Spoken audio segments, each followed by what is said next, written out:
This video contains spoilers from the book called Star Wars Ahsoka. You've been warned. What's up, Star Wars fans? You made your way to the Star Wars headquarters. My name's Ryan. Hope you guys are having an awesome day. And today, we're taking a look at brand new reveals about one of our favorite Jedi, Ahsoka. These reveals include how she obtained her new white lightsabers, her confrontation with Darth Maul on Mandalore, her confrontation with a brand new Inquisitor called the Sixth Brother, her last words spoken to Anakin before he turned to Darth Vader, and even a scene from Obi-Wan Kenobi himself. And all of this is revealed in the new book called Star Wars Ahsoka, which is written by E.K. Johnston, and the book is available starting today, October 11th. So if you want to grab yourself a copy, I highly recommend it and check it out. So guys, let's take a look at all of these reveals about one of our favorite Jedi, Ahsoka. So big thanks goes out to Matt PC95, who received an early review copy of the book, and he gave a detailed summary of the book on Reddit and revealed some key events and things about Ahsoka. So thank you, Matt, for that, definitely. And we're going to start at the beginning. And Ahsoka ends up living in the lower levels of Coruscant. And while she's there, she discovers that Darth Maul is still alive. This makes her want to work with the Jedi Order once again in order to organize an attack on Mandalore. So when she ends up reaching out to the Jedi Order, Anakin and Obi-Wan offer to assist, but right before the attack on Mandalore commences, Coruscant is attacked and Palpatine is taken prisoner, forcing Obi-Wan and Anakin to aid Coruscant instead. So they don't leave Ahsoka high and dry though, so they do provide her with her original lightsabers, and then they assign Rex and half of the 501st to her in order to aid in the assault on Mandalore. This moment, believe it or not, is the last time Ahsoka speaks to Anakin before he becomes Darth Vader. So this is a huge moment for her, and I'm sure one that she looks back on as her last moment with Anakin. Now, keep in mind, she fights as an ally more for the Republic at this point and not for the Jedi Order. And then according to the book, it was a very, very large battle that took place on Mandalore. I would love to see this. And then with the help of Rex and the 501st, they do manage to capture Maul right before Order 66 was initiated. Now, this is a really cool reveal.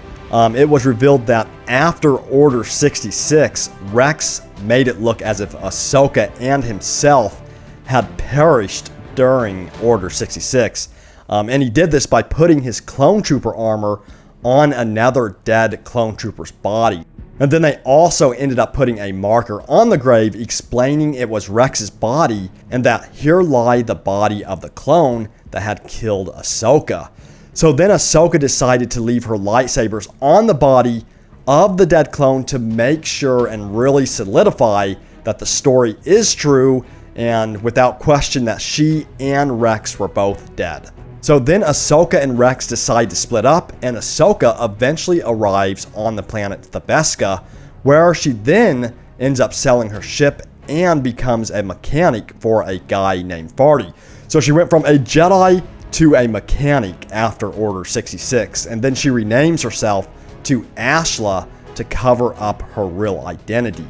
And then while working under Farty, Ahsoka ends up using and finding spare parts that she picks up and pieces them together to form her new lightsaber. The only thing she needs is her crystal.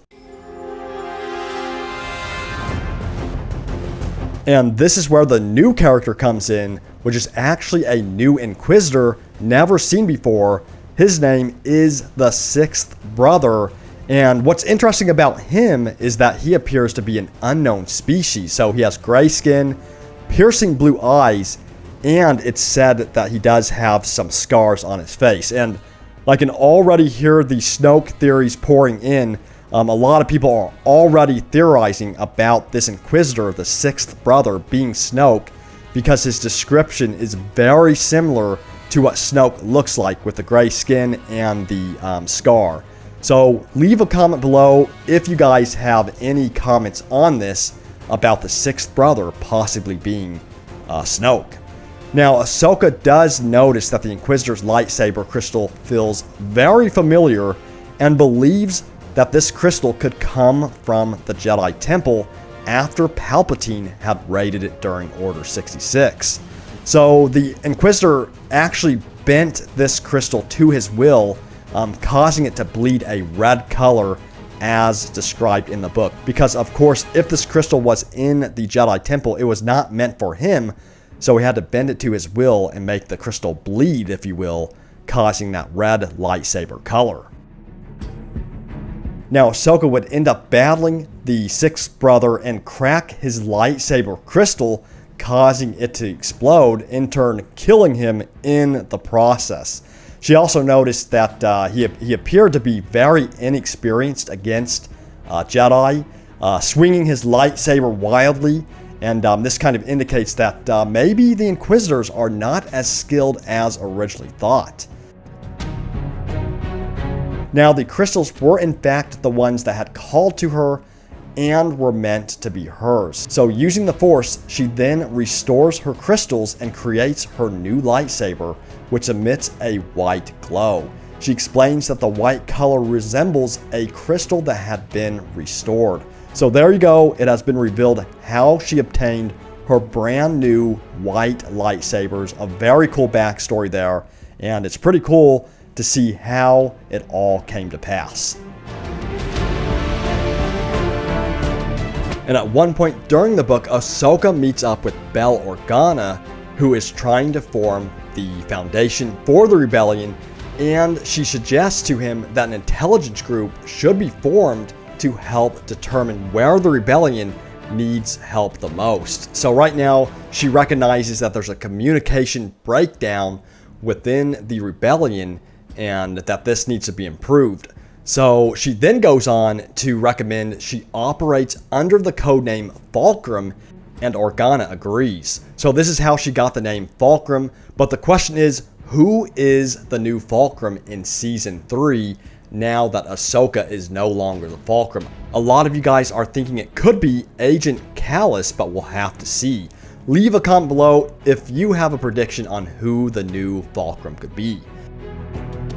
Now, during the course of the book, the Grand Inquisitor notices Ahsoka's doings and then pieces it all together that she is indeed a Jedi and notifies Darth Vader. So this is when Darth Vader finds out about her, not sure if he knows it is really her at this point. Now, Obi-Wan is featured briefly in the book, and they go into how he is meditating so deeply that he goes beyond the lowest level of meditation and ends up hearing a message from Qui-Gon Jinn, who says, "Obi-Wan, let go."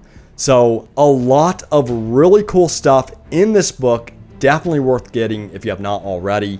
And one of my favorite parts about this book was finding out about how Ahsoka got her new lightsabers and then how she ended up battling against that Inquisitor. That is very cool.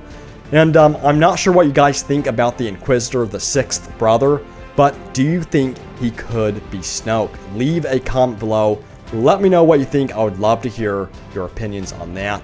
I'm not really convinced that just because he has a gray color to his skin, just because he's an unknown species, that he's Snoke, because I think Snoke has been around even longer than this Inquisitor. But I would like to hear your comments on it anyway, on what you guys think about the sixth brother possibly being Snoke. So guys, there it is, a look at the brand new Ahsoka Star Wars novel that just released today. Let us know what you think about all of the new reveals, and don't forget, we've left an Easter egg in this video of R2-D2. Did you find him in the video? If you did, leave a comment below and let us know where you found him. Thanks guys for watching once again, and may the Force be with you always.